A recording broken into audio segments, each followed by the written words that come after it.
Reducing and diverting food waste from landfills has significant economic, social, and environmental benefits, and composting with worms, or vermicomposting, reduces waste in a healthy, natural way while creating a sustainable alternative to chemical fertilizers.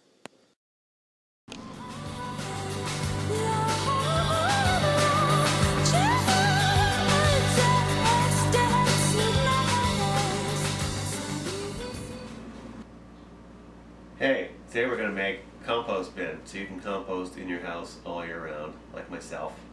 Reduce waste, got a ton of material, and have some excellent worm castings when you're done. This is my compost bin I keep near the sink. I can keep banana peels, carrots, coffee filters, you name it. Worms will eat it. But to make a bucket of worms is really easy. You get a plastic bucket like this, drill a bunch of holes in it. Could be smaller, could be bigger. I use about 3. The lid's good. Keep it dark and moist, but we're going to build one just to do it. I like to use straw, any kind of brown chopped leaves. Straw works great as a bedding. The worms hide out in it, lay their castings in it. Eventually this will be disintegrated by the time this is done. And then simply, I'm going to take my basic compost for maybe a weekend. This is a typical 3 or 4 day period.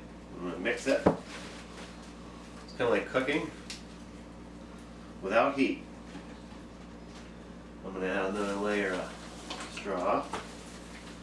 And here I have worms.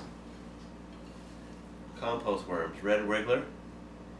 Where can you get those? I sell them. You can purchase them online, anywhere from $10, $20 to $30 a pound. It only takes 2 worms to have babies. So this is enough to get you going forever. This is probably the amount you get in a container, and this will do you forever, and then you can give them to your friends. I'm going to throw the worms in and finish building, basically like a lasagna. All this stuff. I got edamame peels, banana, asparagus, Chinese food things, squash. At this point I'm going to add some more brown material. It's good to have an even mix, even more brown material. Brown being carbon-based, like leaf. Straw, green being anything that's food based. Bacteria eat all the green stuff. It takes fungi to actually break down woody stuff. But the worms take care of a lot of this. And if your compost bin gets too wet, you can always add peat moss, which I do, absorb some liquid. It also makes for a great filler for the compost. Coffee grounds right here, excellent source. Nitrogen.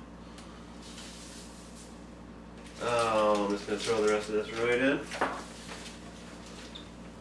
And I have about 3 bins going at once, at different stages. I have a finished bin, always, and usually a couple going. I'm a gardener, so I use them all the time. And the other secret is to take a shovel full of garden soil, which has all our local bacteria, protozoa, living things, kind of as like a compost booster. You could buy this, or you just get garden soil. That's a trick. I think 1 teaspoon of garden soil has 1 million bacteria already present, and that's what the worms eat. So that is that. I'm going to put a little more straw in.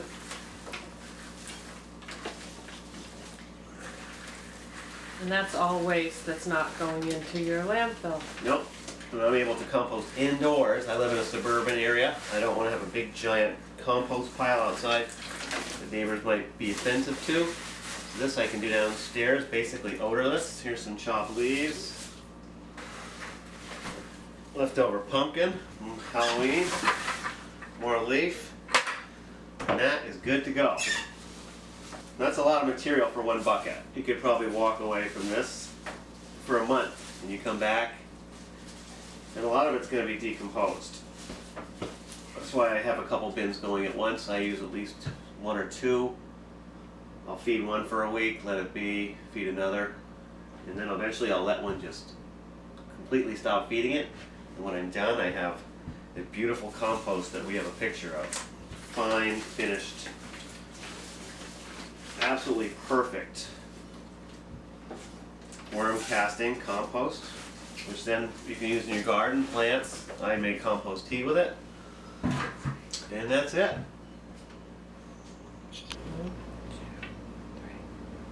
Hey, this is a finished container of compost. I haven't fed this for probably a month or two, and this is the end result. Dry, crumbly, beautiful compost. I can sift this if I want to get fancy or not. You'll still see a few woody items in there. Isn't a bad thing, but this stuff is worth its weight in gold and really adds a lot of life. You can use it to potting soil mixes. A lot of mixes don't have anything in them, they're inert, nothing living. You can take a regular old potting mix, add this to it, and you're good to go. This is what I use in my compost tea. When I make 50-gallon batches of tea, I actually make a giant batch of aerated compost tea using this material. And I can maybe spray it on about 5 lawns, 50 gallons, maybe 5 to 10 lawns. Don't need any chemical fertilizers. But this is the end result. It's dried out. I don't see one worm left. Eventually they will die. I try to pick out the old ones and then let this rest. And eventually it just turns into this beautiful stuff. And there you have it. It's probably 100 pounds of waste. You might get a pound of this stuff. Maybe even 1,000 pounds. I mean, it took all winter to get. This was full at one point, but this is a process. So this is your end result. That's why it's good to have more than one bucket going. I want to empty this one and probably start up a whole nother one for the winter. All right, get making it.